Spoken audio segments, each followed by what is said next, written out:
என் தேவன் நிற்காமல் போய்விடுவோம் என்று சொல்லி நேற்று தினத்தில் நான் வந்து அங்காய்த்தேன்.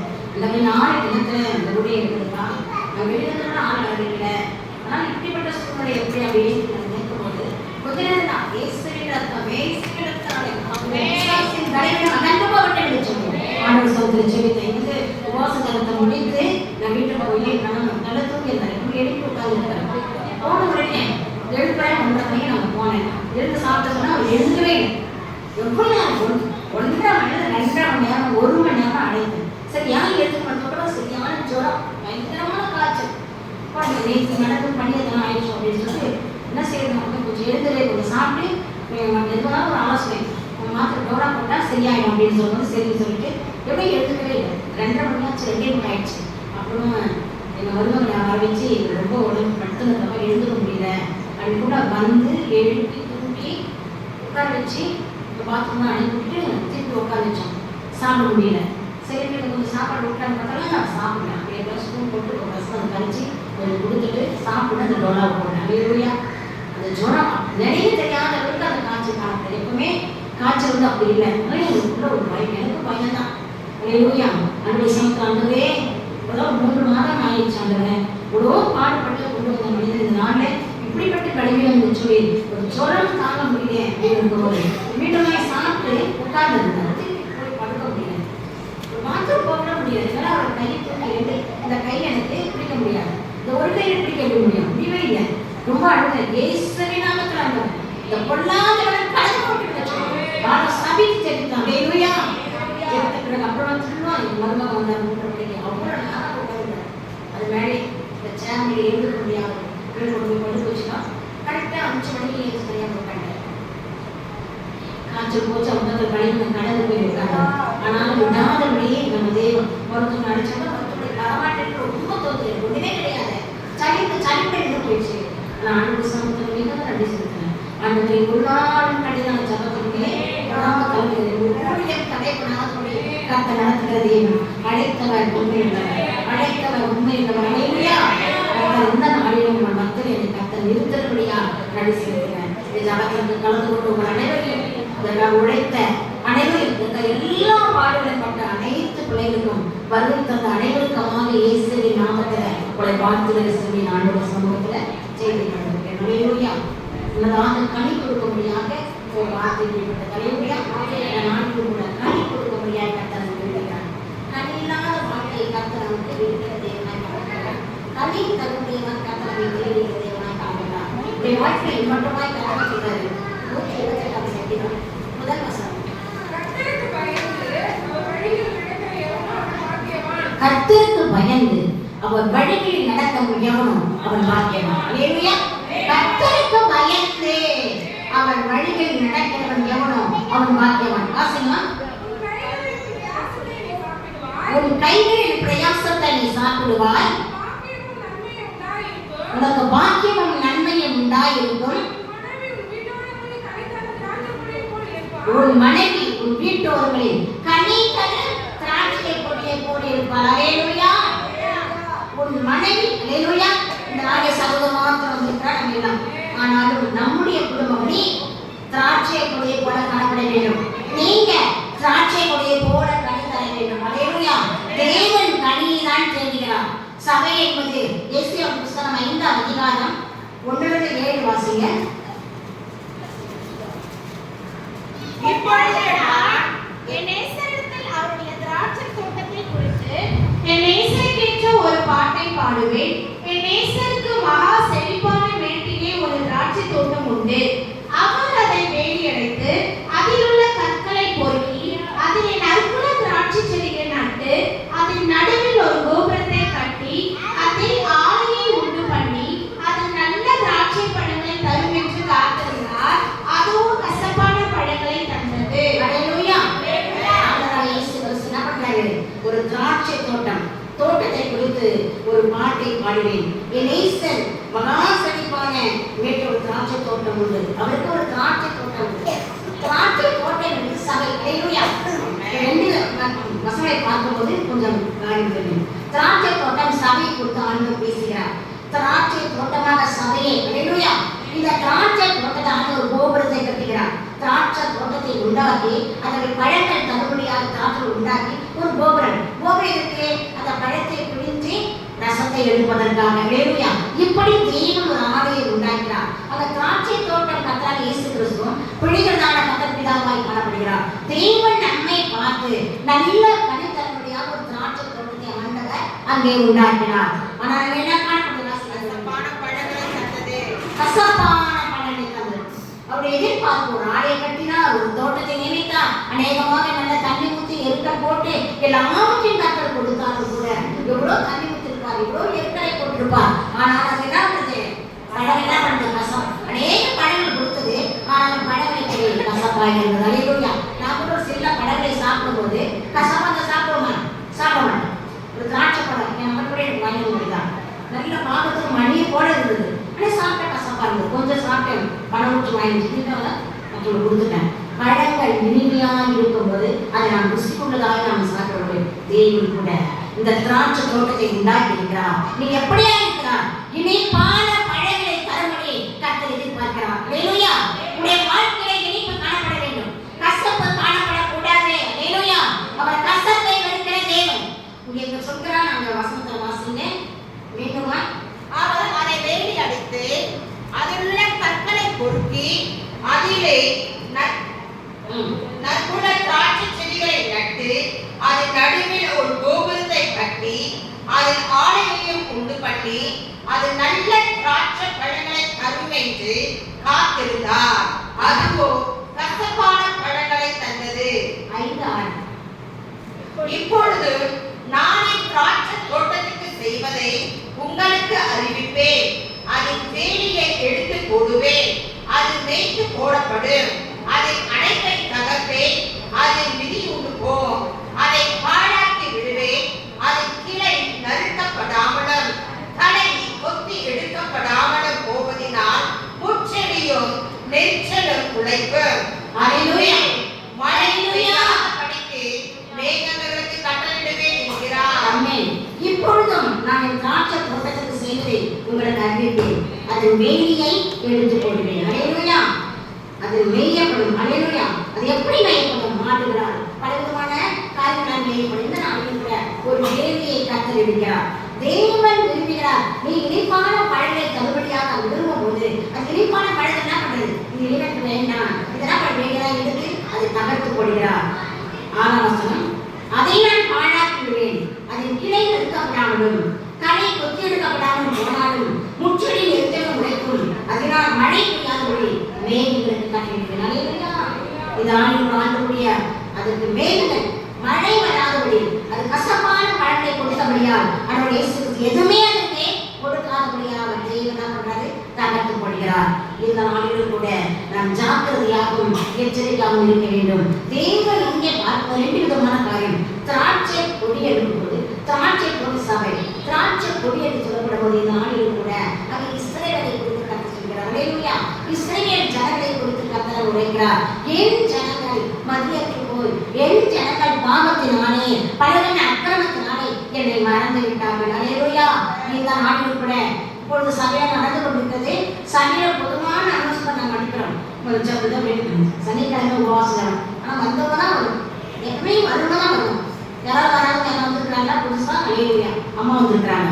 ஆனால் இந்த நாளில் கூட சபையை குறித்து நீங்க அந்த சபையை எப்படி பண்ணணும்? பாதுகாக்க வேண்டும். இந்த திராட்சை தோட்டத்தை கர்த்தர் தகர்த்துப்படாதபடியாய், இந்த திராட்சை தோட்டத்தை வெறும் எடுத்துப்படாதபடியாய், அங்கே நாசமாக்கி விடாதபடியாய் ஆண்டவருடைய சமூகத்தை நாம் என்ன பண்ணணும்? திராட்சை தோட்டத்தை நல்லபடியாக நாம் பாதுகாக்கப்பட வேண்டும். ஹல்லேலூயா. இந்த சபையை நாம் பாதுகாக்கப்பட வேண்டும்.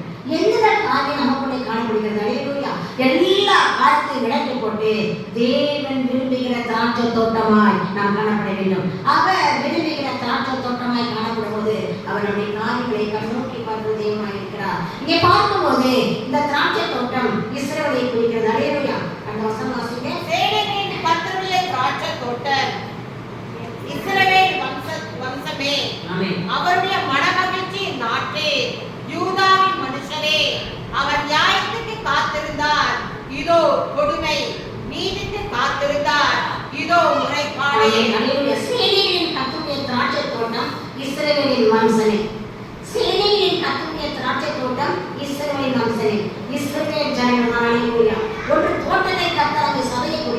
இங்கே இஸ்ரவேல் ஜனங்களை குறித்து கர்த்தர் பேசுகிறார்.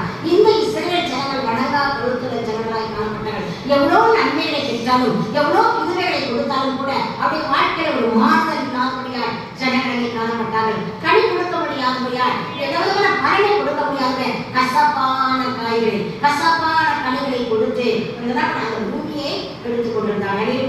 இந்த நாளில் நாமும் கூட கசப்பான கனிகளை கொடுத்து நம்ம எடுத்த காரியத்துமே கசப்பாக்கி கொள்ளாதபடியா நம்ம எல்லாவற்றுமே அசுசிப்படுத்தாதபடியா ஆண்டு சமூக ஆண்டவரே என்னுடைய திராட்சை தோட்டம் இனிப்பான பழங்களை தரும்படியாக நீங்கள் கிருபை அளிக்க வேண்டும். திராட்சை தோட்டம் என்று சொல்லும்போது இஸ்ரவேலை குறிக்கிறார். அடுத்தபடிய வாசிமா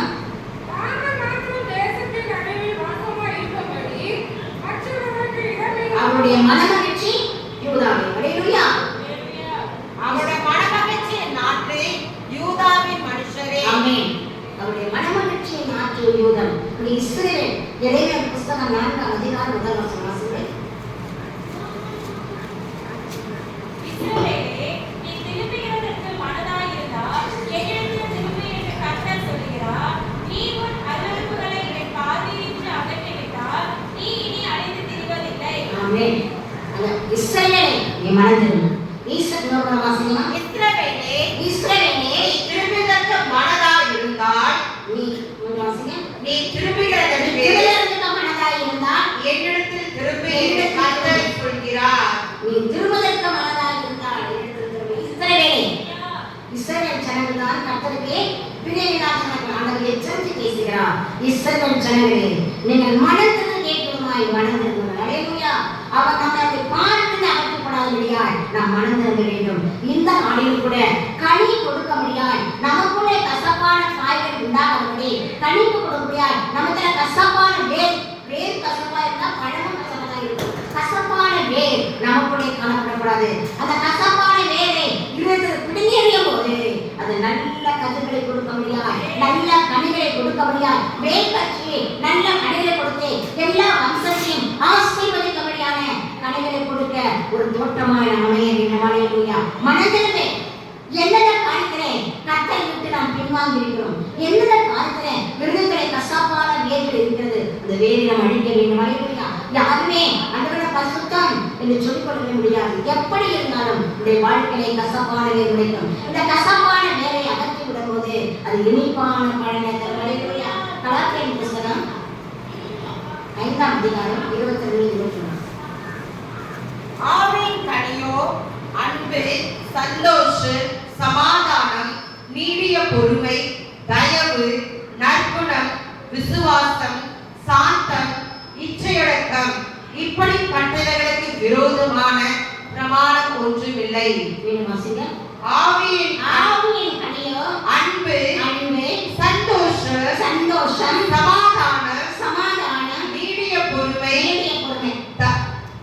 அன்பு, சந்தோஷம், சமாதானம், நீடிய பொறுமை. அல்லேலூயா. இந்த 4 காரியங்கள்.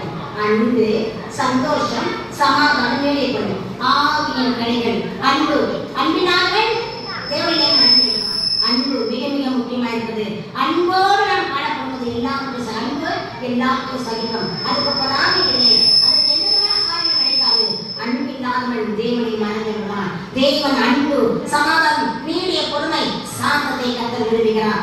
இந்த நாளில் கூட சாந்த குணமுள்ளவன் பூமியை சுதந்திரத்துக் கொள்வான். நீடிய பொறுமையும் சாந்தமும் நம் மிகுந்த தேவை. இந்த சபைக்குள்ளே காணப்படும் போது நமக்கு நீடிய பொறுமை தேவை. சபைக்குள்ளே காணப்படும் போது நமக்கு நீடிதான சமாதானம் தேவை. இந்த சமாதானம் இல்லாமல் இருக்கும் என்று சொன்னால் வாழ்க்கை என்ன பண்றோம்? சூரியாகி விடுகிறோம். கசப்பான கனிகளை கொடுக்க முடியாத ஒரு காலம் நமக்குள்ளே காணப்படும். ஆண்டவர் விரும்புகிற கனியை கொடுக்க முடியாது. நமக்குள்ளே அன்பு, சமாதானம், பொறுமையை காத்துக் கொள்வதற்காக அன்பு, சந்தோஷம், சமாதானம், நீடிய பொறுமை, தயவு, நற்குணம், விசுவாசம், சாந்தம், இச்சையடக்கம். விசுவாசம், நற்குணம், சாந்தம், இச்சையடக்கம். நாளில் கூட இந்த காரியங்கள் விளையாட்டுடன் அலசி பார்க்கும்போது இதுதான் ஆவியின் கனிகள். ஆண்டவர் விரும்புகிற கனியை கொடுக்குவதற்காக நாம் ஏமாற்றமாய் இருக்கிறோம். ஆண்டவர் கனி தேடி வந்தவராய் காணப்பட்டார். யோவானின் சுவிசேஷம் 15ஆம் அதிகாரம் 1 வாசிங்க.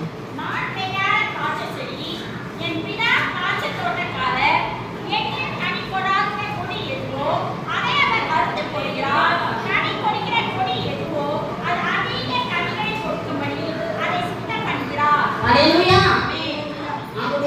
வசனத்தில் நிலைத்திருக்க வேண்டும். நிலைத்திருக்கிறவன் கனி கொடுப்பான். நிலைத்திருக்க கொடியானது செடி நிலைத்திருந்தால் கனி கொடுக்க மாட்டாது. இந்த நாளிலுமே தேவனுடைய சமூகத்தில் கனி தருவதற்கு நிலை தேவை. நிலையான ஒரு விசுவாசம் தேவை. நிலையான ஒரு அன்பு தேவை. நல்ல ஒரு அன்பு கொஞ்ச நாள் காட்டுவோம், கொஞ்ச நாள் காட்ட மாட்டோம். கொஞ்ச நாள் அன்பு வசனத்துக்கு இடைப்பட்டவர்கள் சாந்தமாக இருப்போம், மீண்டும் சாந்தம் கிடைப்போம். சமாதானமாக இருப்போம், மீண்டும் சமாதானம் கலைந்து போயிடும். ஆண்டவர் நிலையான அன்பு நிலைக்கிறாவிட்டால் வசந்த வாசிங்க 6 ஒருவன் என்னில் நிலைத்திராவிட்டால் வெளியே எரியுண்ட கொடியைப் போல அவன் எரியுண்டே உலகு போவான். அப்படிப்பட்டவரை சேர்த்து அக்கினியிலே போடுகிறார்கள், அவைகள் எரிந்து போகும். 4 வசனம். என்னில் நிலைத்திருங்கள், நான் உங்களில் நிலைத்திருப்பேன். கொடியானது திராட்சை செடியில் நிலைத்திராவிட்டால் அது தாமாய் கனி கொடுக்க மாட்டாது போல நீங்களும் என்னில் நிலைத்திராவிட்டால் கனி கொடுக்க மாட்டீர்கள். கனி கொடுக்க முடியாத சமூகத்தில் இணைந்திருக்க வேண்டும். அவரோடு சேர்ந்திருக்க வேண்டும். செடியும் கொடியும் இணைந்திருப்பது போல, செடிகளை இலைகள் இணைந்திருப்பது போல நாம் கூட கனி கொடுக்க முடியாத ஆண்டவர் விரும்புகிறார். நம்முடைய கனி அன்பின் கனியாய், சாந்தத்தின் கனியாய், இச்சைக்குமாய், ஒருவனாக சாந்தம், தயம், இலக்கம் வாசிக்கிற ஒவ்வொரு காரியங்களுக்களாய் நாம் காணப்படும்போது நாம் கனி கொடுக்க முடியும், நிலைத்திருக்க முடியும். அவருடைய தென்னை நிலைத்திருந்தால் அப்பொழுது நிகழ்ந்த கனிகளை கொடுப்போம். நான் நிலைத்திருக்கிறோமா? அவருடைய சமூகத்தில் நிலையான ஒரு ரட்சணம் தேவை, நிலையான ஒரு அனுபவம் தேவை, நிலையான அபிஷேகம் தேவை, நிலையான கிருபை தேவை. கொஞ்ச காலம் மாறி நாம் காணப்படக்கூடிய நிலை கொண்டால் காணப்பட வேண்டும். நிலைத்திராவிட்டால் நாம் கனிகளை கொடுக்க முடியாது. அவர் விரும்புகிறார், என் மகன் மிகுந்த கனிகளை கொடுக்க முடியாது. நான் விரும்புகிறேன். என் சபை மிகுந்த கனிகளை கொடுக்க முடியாத, இனிப்பான பழங்களை கொடுக்க முடியாத அவர் விரும்புகிற தேவனாய் இருக்கிறார். நாமும் கசப்பான கனிகளை கொடுக்கிறதா இருக்கிறோம். இந்த நாளில் கூட இந்த தருணம் நம் நிலைய முக்கியம். ஆண்டவரே, நான் இனிப்பான பழங்களை தர முடியாது. என் ஜீவிகள் பரிசுத்தமாய் காணப்பட வேண்டும். நான் உண்மை நிலைத்திருக்கும் போது மிகுந்த கனிகளை கொடுக்க முடியும். ஆண்டவர் சமூகத்தில் நிலைத்திருக்கிற அனுபவத்தை அவர் கொடுக்க முடியும். மிகுந்த கனி கொடுக்க முடியும். அல்லேலூயா. மத்தேயு சுவிசேஷம் 13ஆம் அதிகாரம்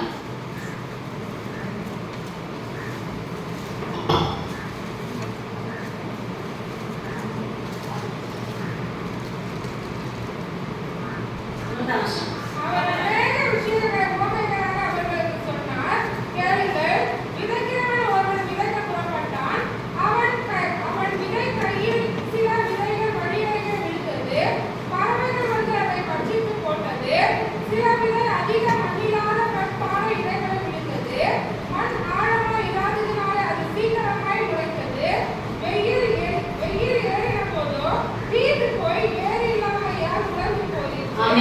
முதலாவது நல்ல நிலத்துல விழுந்த விதை. இரண்டாவது வாசிங்க. சில விதை வழி அருகே விழுந்தது. வழி அருகே விழுந்த விதையாய் நாம் காணப்படக்கூடாது. பறவைகள் வந்து அதை பட்சித்து போட்டது. வழியை விடும்போது என்ன பண்ணோம்? பறவைகள் பட்சித்து போடும். நாம் கூட ஆண்டவர் நம்மை நல்ல விதையை கனிகளை கொடுக்கவிடையதான் அவற்றை நல்ல நிலத்திலே விழும் விதையாக காணப்பட வேண்டும். நல்ல நிலத்தில் விதைக்கப்பட்ட விதை கனி தர முடியும். அல்லேலூயா. நிலமாக்கப்பட்டது நம்முடைய இருதயங்களால் காணப்படுகிறது. இந்த விதைகள் போடப்படும் போது, இந்த விதைகள் பேசப்படும் போது நாம் கனி தரக்கூடியவராய் இருக்க வேண்டும். நல்ல நிலத்திலே விதைக்கப்பட்ட ஒரு விதையாக இருக்கும் போது நாம் நல்ல கனிகளை கொடுக்க முடியும். யாரும் அதை பட்சித்து போட முடியாது, யாரும் எடுத்து போட முடியாது. முன்களை விதைக்கப்பட்டதே முன்னால் நிறுத்தப்படும். நம்முடைய வாழ்க்கையில் கூட கொஞ்ச காலம் நம்முடைய சமூகத்தில் வருவோம். முற்களை போல பாருங்கள், முற்களை போல நெருக்கங்கள் வரும்போது நடக்குது. அது நெருக்கி போடப்பட்ட கனி தரக்கூடியவர்களே, இந்த நாளிலும் கூட நீங்களும் நானும் நல்ல நிலத்தில் விதைக்கப்பட்ட விதையாக இருக்கும்போது அவர் விரும்புகிற தேவன் கனி கொடுக்க முடியும். நல்ல நிலத்தில் நிலைத்திருக்கும் போது கனி தர முடியும். நம்முடைய சமூகத்துல நல்ல நிலத்தில் விதைக்கப்பட்ட விதை எப்படியாக கனி தருமோ அதே போல நம்முடைய விதைகள் கூட நல்ல நிலத்தில் விதைக்கப்பட்ட கனிகளை கொடுக்க முடியாத நாம் காணப்படுவது அநேகருக்கு நமக்கு சாட்சியாக, அநேகருக்கு ஒரு சமாதானம் பண்ணுவதாய் நாம் நிச்சயமாக இருக்க முடியும். அல்லேலூயா. அடுத்தபடி அவருடைய சமூகத்துல அச்சயமரம். அல்லேலூயா. தேவன் முதலாவது திராட்சை கொடியை நோக்கி வந்தார். அது திராட்சை செடி கசப்பான பழங்களை தந்தபடியா அதை எடுத்து போடுவேன், அது விதிக்கப்படும், எல்லாமே செய்து அவர் பேசினார். அது கசப்பான கனிகளை கொடுத்தபடியா என்னை நினைத்தவன் எவனோ கனிகளை கொடுப்பான். ஆண்டவருடைய சமூகத்தை நிலைத்திருக்கும் போது கனிகளை கொடுக்க முடியும். அல்லேலூயா. மத்தேயு சுவிசேஷம் 21ஆம் அதிகாரம் 18 காலத்திலே அவர் நகரத்துக்கு திரும்பி வருகையில் உண்டாயிற்று. அப்பொழுது வழி அருகே ஒரு அத்தி மரத்தை கண்டு அதனிடத்தில் போய் அதிலே இலைகள் அன்றி வேறு ஒன்றையும் காணாமல், இனி ஒரு காலம் உன்னிடத்தில் கனி உண்டாகாதிருக்க கடவுளே என்றார். அத்தி மரம் பட்டு போயிற்று. ஆமென். ஆண்டவர் என்ன பண்றாரு? ஊழியர்களை செய்து விட்டு கடந்து வரும்போது மிகுந்த களைப்பாய் காணப்பட்டார். அவர் களைப்பாய் இருக்கும்போது ஒரு அத்தி மரத்தை கண்டவராய் காணப்பட்டார். அல்லேலூயா. இந்த அத்தி மரம் மிகுதலை குறைந்ததாக இருக்குது. இந்த அத்தி மரத்தை இஸ்ரவேல் திராட்சை செடியாய் காணப்படுகிறது. இந்த அத்தி மரத்தை தேவன் தேடுவதாய் காணப்பட்டார். அது நீயும் நானும் அத்தி மரமாய் காணப்பட வேண்டும். அவர் விரும்பும் கனிகளை கொடுக்க முடியாது. அத்தி மரமாய் காணப்பட வேண்டும். அந்த அத்தி மரத்தை தேடி வந்தார். அதிகமாக செழிப்பாக காணப்பட்டது. அல்லேலூயா. செழிப்பாக விதைகளும் கிளைகளுமாய் இருந்து பார்ப்பதற்கு மிக அழகான ஒரு மரமாய் காணப்பட்டது. ஆனால் ஆண்டவரை நோக்கி பார்த்தார், அது கனி இல்லை. அல்லேலூயா. இந்த ஆண்டவனே நம்முடைய வாழ்க்கையில் கூட ஆண்டவர் உண்மையிலான ஒரு அலங்காரத்துக்குள்ளாய் நாம் காணப்படும் போது நம்முடைய கனி தேடி அவர் சுற்றி இருக்கிற தேவனாக மிகுந்த பசி உண்டாயிற்று. ஒரு கனிக்கு தலை சாப்பிட்டே பசி தீரும். ஆனால் ஆண்டவருக்கு அந்த பசியை போக்குவதற்கு அந்த மரம் நம்ம கொடுத்து வைக்கவில்லை. அல்லேலூயா. அந்த மரம் கனி கொடுக்கவில்லை. இந்த நாளும் பொன்னையும் நன்மையும் கர்த்தர் நோக்கி பார்க்கிறார். ஆண்டவர் அத்தி மரத்தை நம்மை அத்தி மரமா நம்ம நினைக்கிறார். நீ கனி கொடுக்க முடியா? உன்னை தேவன் நோக்கி பார்க்கிறார். அல்லேலூயா. என் மகனே, நீ கனி கொடுப்பாயா? எத்தனை வருஷமாய் ஆண்டவருடைய சமூகம் காணப்பட்டுக் கொண்டிருக்கிறோம். நம்மிட ஒரு கனி காணப்படுகிறதா? ஆண்டவர் அந்த கனியை தேடி வந்தார். இடைகளோடு செழிப்போடு காணப்பட்டது. ஆனால் அது கனி தரவே இல்லை. அவர் கனி இல்லாதவர்கள் என்ன பண்றாரு? இனி ஒரு கனியும் காணப்படாது. யாருமே சாப்பிட முடியாதுன்னா. ஆனால் அவர் சகிக்கவில்லை. ஆனால் அவர் என்ன பண்ண போனவில்லை. மீண்டுமா திரும்பி ஒரு சிஷ்யர்கள் பார்த்தவுடனே அது என்ன பண்ணி அடையுங்க. ஆண்டவர் உங்களுக்கு கனி கிடைக்காதுதான் சொன்னார். ஆனால் ஒரேடியாக வாழ்க்கை குரல்தான். ஆண்டவர் விரும்பாத நாம் விருப்பம் என்றார். ஆண்டவர் விரும்பாத நாம் விருப்பம் என்றார். கணிதவர்களால் நாம் விருப்பம் என்றார். வாழ்க்கையில ஒரு நாள் கணிதவர்கள் அல்லேலூயா. அவர் விரும்புகிற தேவனாய் நாம் எவ்வளவாய் காணக்கூடிய வழியில் லூக்கா சுவிசேஷம் 11 அதிகாரம் 13.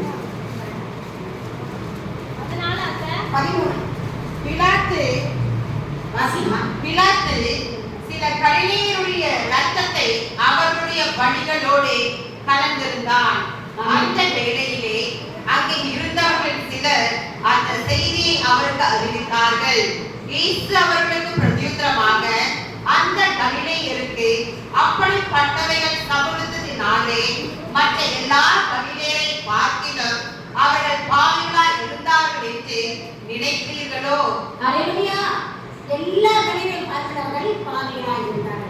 நம்மை பார்த்து சொல்கிறார், நாம் பாவிகளாய் காணப்படுகிறோம். ஆண்டவர் நமக்கு எவ்வளவு நன்மைகளை செய்தார், எவ்வளவு கிருபைகளை செய்தார். ஆனால் நம்மை பார்த்து பாவி என்று சொல்லாதபடியாய், நீ கனி தரும்படியாய் அவரை தேடி வருகிற தேவனாய், கனி தரும்படியாய் அனுகிரகமாய் அவர் தேடி வருகிற கர்த்தராய் காணப்படுகிறார். அல்லேலூயா. அவர் கனியை மாத்திரம் தேடி வருகிற தேவனாய் இருக்கிறார். அல்லேலூயா. கனி மாத்திரம் கொடுக்க முடியாது. அது லூக்கா சுவிசேஷம் 13 அதிகாரம் 6-7. அப்பொழுது அவர் ஒரு உவமையை சொன்னார். ஒருவன் தன் திராட்சை தோட்டத்தில் ஒரு அத்தி மரத்தை நட்டிருந்தான். அவன் வந்து அதிலே கனியை தேடின போது ஒன்றும் காணவில்லை.